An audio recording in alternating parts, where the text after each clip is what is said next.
Unique একটা নাস্তা বা টিফিনের রেসিপি তোমাদের সাথে শেয়ার করব, যে রেসিপিগুলো সকাল বা বিকেলের হালকা ফুলকা টিফিনে অথবা বাচ্চা বা বড়দের স্কুল বা অফিসের লাঞ্চ বক্সে দিতে পারো।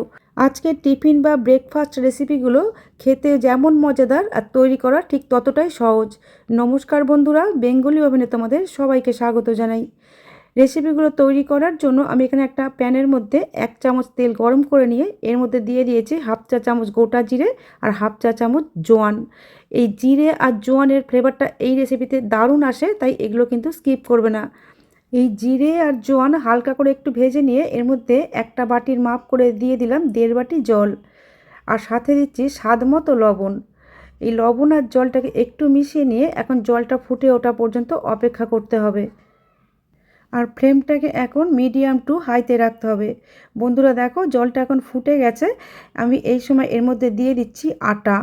আমরা যে আটা দিয়ে রুটি তৈরি করে খাই সেই আটাই আমি এখানে ব্যবহার করেছি। যে বাটির মাপ করে জল নিয়েছিলাম ওই বাটির মাপই 1 বাটি নিয়েছি আটা। আর আটাটা দেবার সাথে সাথে ফ্লেমটাকে কিন্তু লো করে দিতে হবে, আর আটাটাকে জলের সাথে বেশ ভালোভাবে মিশিয়ে নিতে হবে। ততক্ষণ পর্যন্তই মেশাতে হবে যতক্ষণ না একটা ডোয়ের ফর্মে চলে আসে।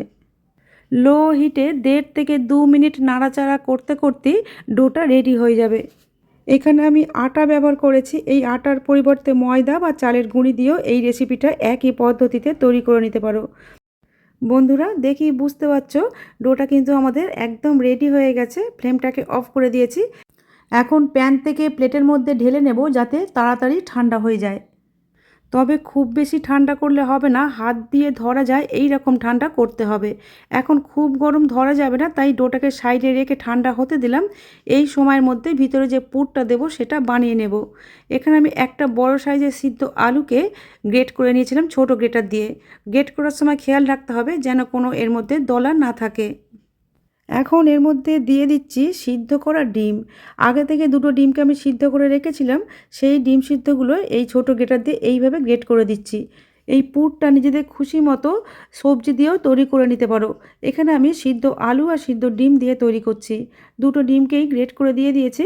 এখন এর মধ্যে দিয়ে দিচ্ছি হাফ চা চামচ গোলমরিচের গুঁড়ো, আর সাথে দিচ্ছি স্বাদ মতো লবণ। দিয়ে দিলাম কিছুটা বিট লবণ, এতে স্বাদটা বেশ ভালো আসবে। আর নিয়েছি এখানে ম্যাগি ম্যাজিক মশলা। এখানে ছোট একটা প্যাকেটে সবটা দিলাম না, কিছুটা রেখে দিলাম, পরে যদি প্রয়োজন মনে হয় তখন দিয়ে দেব। সাথে দিলাম কিছুটা কুচানো পেঁয়াজ, কুচানো ধনেপাতা আর অল্প একটু কুচানো কাঁচা লঙ্কা। আর দিলাম 1 চামচের মতো পাতিলেবুর জুস। এই পাতিলেবুর জুসের পরিবর্তে চাট মশলা বা আমচুর পাউডারও দিতে পারো। এখন সমস্ত কিছুকে আলু আর ডিমের সাথে খুব ভালোভাবে মিশিয়ে নিতে হবে। মেশাতে মেশাতে মশলাটা একটু কম বলেই মনে হচ্ছিল, তাই যেটুকু ম্যাজিক মশলা আমি রেখে দিয়েছিলাম এই মশলাটাও এই পুরের সাথে মিশিয়ে দিলাম। এখানে আমি অন্য কোনো মশলা আর ব্যবহার করব না। এইভাবে তৈরি করলে পুরটা দারুণ টেস্টি হয়। তবে তোমরা চাইলে কিন্তু এর মধ্যে একটু লাল লঙ্কার গুঁড়ো দিতে পারো পুরটাকে একটু কালারিং করার জন্য। পুরটা রেডি হয়ে গেছে, সাইডে রেখে দিলাম। এদিকে আটার ডোটাও কিন্তু অনেকটা ঠান্ডা হয়ে গেছে, হাত দিয়ে ধরার অবস্থায় চলে এসেছে। এখন ডোটাকে মেখে নিতে হবে রুটি পরোটা তৈরি করার ডোয়ের মতো করে। আর যেহেতু আটাটা সিদ্ধ করে নেওয়া হয়েছে তাই মাখার সময় হাতের মধ্যে কিন্তু একটুও ডো লেগে যাওয়ার ভয় নেই, আর মাখাটাও খুব তাড়াতাড়ি হয়ে যায়। আর এই ডোটাকে খুব বেশি মসৃণ করে মাখার দরকার নেই, মোটামুটি মেখে নিলেই হবে। এই যে মোটামুটি মেখে নিয়েছি, এখন এ থেকে 2টো বড় সাইজের লেচি কেটে নিচ্ছি। বড় সাইজের লেচিই কাটতে হবে, কারণ রুটিটা বড় বড় করে তৈরি করব, তাহলে আমাদের টিফিনগুলো তৈরি করতে অনেক সুবিধা হবে। লেচিগুলো কেটে নেওয়া হয়ে গেলে আরও একটা কাজ এগিয়ে রেখে দেব। এখানে একটা বাটির মধ্যে নিয়েছি 3 টেবিল চামচ আটা। এর মধ্যে দিয়ে দিলাম সামান্য একটু লবণ, অল্প একটু গরম মশলা গুঁড়ো, হাফ চা চামচ দিলাম কালো জিরে, আর হাফ চা চামচ দিচ্ছি চিলি ফ্লেক্স, আর সাথে দিচ্ছি কিছুটা কুচানো ধনেপাতা। এই সমস্ত উপকরণগুলো আটার সাথে একটু মিশিয়ে নিচ্ছি। তারপর এর সাথে অল্প অল্প করে জল অ্যাড করে একটা ব্যাটার বানিয়ে নেব। আর এই জলটা কিন্তু নর্মাল টেম্পারেচারের জল। অল্প অল্প করে জল অ্যাড করতে হবে আর ব্যাটারটা তৈরি করে নিতে হবে। আর ব্যাটারটা খুব বেশি ঘনও হবে না, আবার খুব বেশি পাতলাও হবে না। এই যে এইরকম একটা মাঝারি ঘনত্বের ব্যাটার তৈরি করে সাইডে রেখে দিচ্ছি। এখন আগে থেকে তৈরি করে রাখা লেচি থেকে একটা লেচি নিয়ে ওপর দিয়ে আটা ছিটিয়ে ঠিক রুটি আমরা যেভাবে বেলি সেইভাবেই বেলে নেব। তবে রুটির মতো অতটা পাতলা করব না, একটু রুটির থেকে মোটা করে বেলবো। এই যে এই রকম মোটা রেখে বেলে নিয়েছি। এখন একটা গ্লাস বা বাটির সাহায্যে রুটিটাকে এইভাবে কেটে নিতে হবে। তাহলে টিফিন রেসিপিগুলো দেখতেও যেমন একই সাইজের হবে আর তৈরিও খুব তাড়াতাড়ি হয়ে যাবে। এখন আগে থেকে তৈরি করে রাখা পুরটা কিছুটা করে নিয়ে লুচির মাঝখানে এইভাবে দিয়ে দিতে হবে।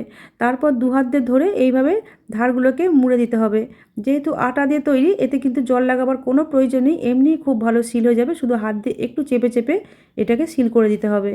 এখানে নিজেদের খুশি মতো যে কোনো শেপই দেওয়া যাবে। আমি এখানে পুলি পিঠার শেপ দিয়েছি, যেমন দেখতেও ভালো লাগবে, খেতেও বেশ ভালো লাগবে। আর এইভাবে তৈরি করলে ঝটপট তৈরিও হয়ে যাবে। একইভাবে সমস্ত টিফিন রেসিপির মুখগুলো আমি ভালোভাবে সিল করে দিয়েছি। আজকে আমি দুটো লেচি দিয়ে দু রকমের টিফিন রেসিপি তৈরি করে দেখাবো। একটা লেচি দিয়ে এরকম পিঠের মতো করে আমি কয়েকটা তৈরি করে নিয়েছি।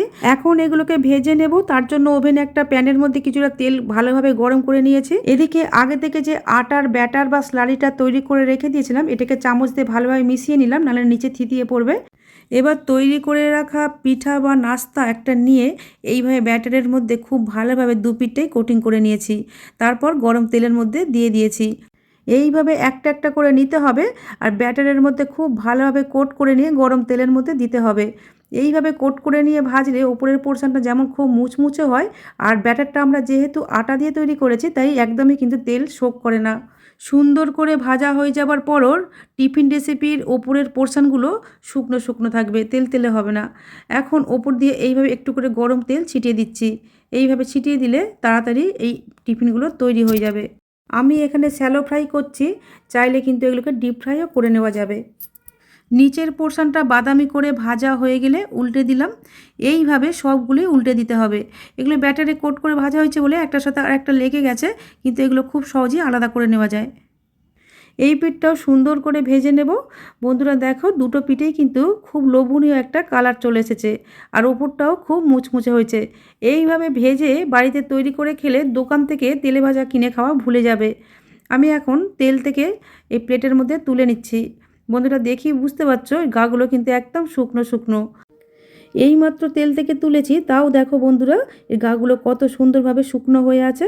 একটা লেচি যে রেখে দিয়েছিলাম সেই লেচিটা দিয়ে আর এক ধরনের টিফিন তৈরি করে তোমাদের দেখাচ্ছি। একইভাবে এটাতেও শুকনো আটা ছিটিয়ে রুটির মতো করে বেলে নিতে হবে। আর এই বেলাটা কিন্তু রুটির মতো পাতলা করেই বেলতে হবে। এই যে বন্ধুরা দেখো, রুটির মতো পাতলা করেই বেলে নিয়েছি। এখন এই তৈরি করা পুরটাকে পুরো রুটিটার মধ্যে ছড়িয়ে দিতে হবে। পুরো রুটিটার মধ্যেই পুরটাকে পাতলা করে ভালোভাবে ছড়িয়ে দিয়েছি আর সাইডগুলো অল্প একটু করে ফাঁকা রেখেছি জোড়ার সুবিধার জন্য। এখন এটাকে দু হাত দিয়ে ধরে একটা টাইট রোল তৈরি করে নিয়েছি আর সাইডগুলো একটু মুড়ে দিলাম যাতে পুরটা সহজে বেরিয়ে না আসে। আর এটা যেহেতু আটাতে তৈরি, এটাও কিন্তু খুব ভালোভাবে সাইডগুলো জোড়া লেগে যাবে, এর জন্য জল লাগাবার কোনো প্রয়োজন নেই। এইবার ছুরির সাহায্যে এইভাবে ছুরিটাকে একটু আগে পিছে করে এইভাবে কেটে নিলে খুব ভালোভাবে লেয়ারগুলো বোঝা যাবে। এখন কেটে নেওয়া একটা লেচি এইরকম বাঁ হাতের তালুর উপর রেখে ডান হাতের তালু দিয়ে হালকা করে চাপ দিলেই একটা টিফিন রেসিপি তৈরি হয়ে গেল। টিফিনগুলো এইভাবে তৈরি করলে অনেকগুলো যেমন লেয়ার তৈরি হয়, তেমনি প্রতিটা লেয়ারের মধ্যে পুর থাকে, খেতে কিন্তু দারুণ লাগে।